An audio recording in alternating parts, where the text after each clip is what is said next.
नमस्कार, मैं हूं आपके साथ पूजा सचदेवा। आज बात करूंगी आपसे पश्चिम बंगाल की, क्योंकि बंगाल जल रहा है, सुलग रहा है, सड़कों पर बर्बादी का मंजर है, घरों और दुकानों में तबाही के निशान हैं। हिंदू लोग वहां से घर छोड़ने को मजबूर हैं। लोगों की आंखों में आंसुओं का सैलाब है। लेकिन क्यों? वजह है वक्फ संशोधन कानून। लेकिन क्या सच में यही वजह है, या वक्फ संशोधन कानून सिर्फ बहाना है? और अगर वजह यही है तो सिर्फ बंगाल में ही ऐसा क्यों हो रहा है? क्या मुस्लिम आबादी सिर्फ बंगाल में है? इसका जवाब है नहीं।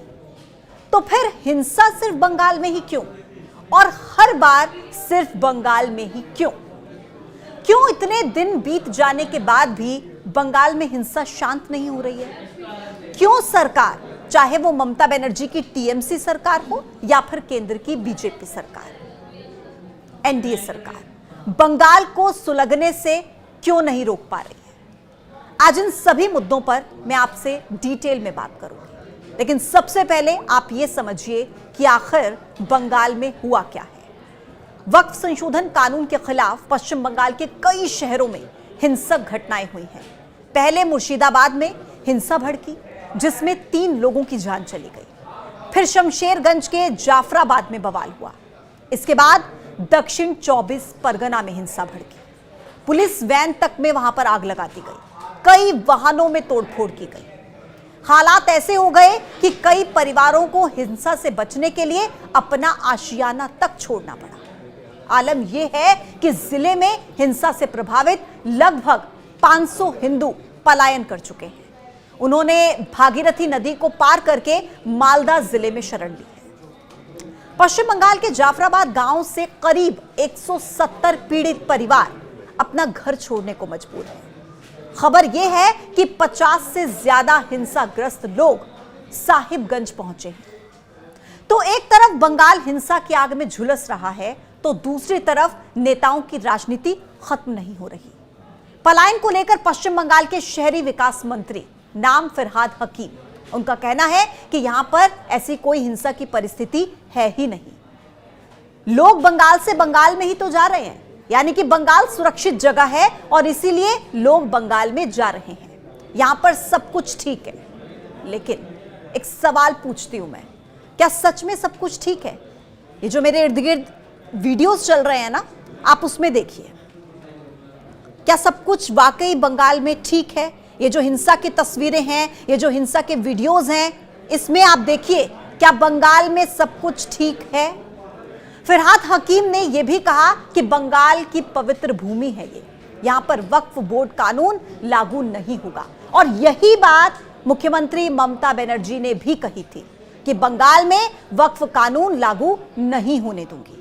और बीजेपी का कहना है कि ममता बनर्जी के बयान की वजह से ही हिंसा भड़की है। पश्चिम बंगाल के नेता प्रतिपक्ष शुभेंदु अधिकारी ने पश्चिम बंगाल में राष्ट्रपति शासन लगाने की मांग की है। उनका कहना है कि हम बंगाल में चुनाव से पहले राष्ट्रपति शासन की मांग करते हैं। उनका यह भी कहना है कि बंगाल में हिंदुओं को सताया जा रहा है। शुभेंदु अधिकारी ने दावा किया है कि कट्टरपंथियों के डर से लोग भागने को मजबूर हैं। कई लोग झारखंड भी गए हैं। बीजेपी का कहना है कि यह हिंसा पहले से नियोजित थी, यह स्टेट स्पॉन्सर्ड है। लेकिन अगर यह हिंसा स्टेट स्पॉन्सर्ड है तो एक सवाल है कि फिर पुलिस वाले क्यों इसकी जद में आ रहे हैं? यह वीडियो आप देख रहे हैं, पुलिस वाले अपनी जान बचाकर वैन में भागते हुए नजर आ रहे हैं। अगर यह हिंसा राज्य प्रायोजित है तो फिर पुलिस वाले इसकी जद में क्यों हैं? कुल मिलाकर बीजेपी का आरोप यह है कि वोट की राजनीति के चलते बंगाल में हिंदुओं को प्रताड़ित किया जा रहा है। उनका आरोप है कि यह हिंसा ममता बनर्जी की वजह से ही भड़की है। तो वहीं सत्तारूढ़ तृणमूल कांग्रेस का आरोप है कि हिंसा करने वाले लोग बाहर से आए थे। टीएमसी के आईटी सेल प्रमुख देवांशु भट्टाचार्य ने बीजेपी पर फर्जी तस्वीरें और वीडियो शेयर करने का आरोप लगाया है। कांग्रेस के नेता राशिद अल्वी का कहना है कि यह तो एक्शन का रिएक्शन है। उनका यह कहना है कि किसी के मजहब पर हमला करोगे तो उसके नतीजे कुछ भी हो सकते हैं। इनसे पहले कांग्रेस के सांसद इमरान मसूद ने कहा था कि हम आएंगे तो घंटे भर में इलाज कर देंगे। हालांकि जब उनका यह वीडियो वायरल हुआ तो सामने आकर वो इस पर सफाई देते भी नजर आए। लेकिन एक सवाल यहां पर भी खड़ा होता है कि ऐसे समय पर जब लोगों की भावनाएं इतनी सेंसिटिव हैं, जब पता है कि किस तरीके से हिंसा की तस्वीरें सामने आ रही हैं, तो ऐसे टाइम पर क्या ऐसे शब्दों के इस्तेमाल का ध्यान नहीं रखा जाना चाहिए? क्या ऐसे बयानों से नहीं बचना चाहिए जो किसी को प्रवोक कर सकते हैं? और यह बंगाल में हिंसा की कोई पहली तस्वीर नहीं है, लेकिन हर बार उम्मीद यही होती है कि काश यह हिंसा की आखिरी तस्वीर हो। बंगाल का इतिहास आप उठाकर देखिए। चुनाव से पहले बंगाल की हिंसा हमेशा सुर्खियों में रहती है। 2003 में जब यहां पर पंचायत चुनाव हुए थे तब 76 लोगों की मौत हुई थी, 76। इसमें से 40 से ज्यादा लोग तो वोटिंग वाले दिन ही मारे गए थे। 2013 और 2018 के चुनाव के समय यहां पर केंद्रीय बलों की तैनाती तक की गई, लेकिन इसके बाद भी हिंसा थमी नहीं थी। 2013 में 39, 2018 में 30 लोगों की मौत हुई थी। नेशनल क्राइम रिकॉर्ड्स ब्यूरो यानी कि एनसीआरबी अपनी 2018 की एक रिपोर्ट में एनसीआरबी ने कहा था कि पूरे साल के दौरान देश में होने वाली 54 राजनीतिक हत्याओं के मामले में से 12 बंगाल से जुड़े थे। उस रिपोर्ट में यह भी कहा गया था कि साल 1999 से 2016 के बीच पश्चिम बंगाल में हर साल औसतन 20 राजनीतिक हत्याएं हुई हैं। पश्चिम बंगाल में हिंसा का दौर 1960 के बाद शुरू हुआ, जिसके बाद 1967 में राज्य में लेफ्ट पार्टी की सरकार आई, जो 2011 तक यानी कि 34 साल तक सत्ता में रही। एक आंकड़ा यह भी बताता है कि इन 34 सालों के दौरान राज्यों में राजनीतिक हिंसा में 28,000 लोगों की मौत हो गई, 28,000। ममता बनर्जी के नेतृत्व में नंदीग्राम और सिंगूर आंदोलन हुआ था और 34 साल की लेफ्ट सरकार का राज वहां पर खत्म हुआ।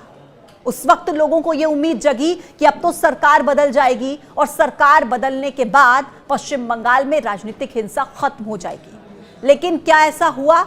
जवाब है नहीं। पंचायत चुनाव हो या विधानसभा लोकसभा चुनाव, पश्चिम बंगाल में हिंसा कम नहीं हुई है। पश्चिम बंगाल में अक्सर कानून व्यवस्था के मसले सियासी बयानबाजियों में उलझा दिए जाते हैं, जिसका नतीजा यह होता है कि ना तो प्रशासन उससे कोई सबक लेता है और ना ही आमजन के सवालों की जवाबदेही होती है। और कुल मिलाकर पिसता कौन है? वहां का एक आम नागरिक जो चैन से, शांति से अपना जीवन यापन करना चाहता है, जिसका हिंसा से कोई लेना देना नहीं होता, वो इसके जद में हर बार आता है। सवाल ये कि हर बार ऐसा क्यों होता है और ये खत्म कब होगा? इन्हीं सवालों के साथ आपको छोड़कर जा रही हूं। कल फिर से एक मुद्दे के साथ होगी मुलाकात। तब तक के लिए आप देखते रहिए न्यूज़ 18। नमस्कार।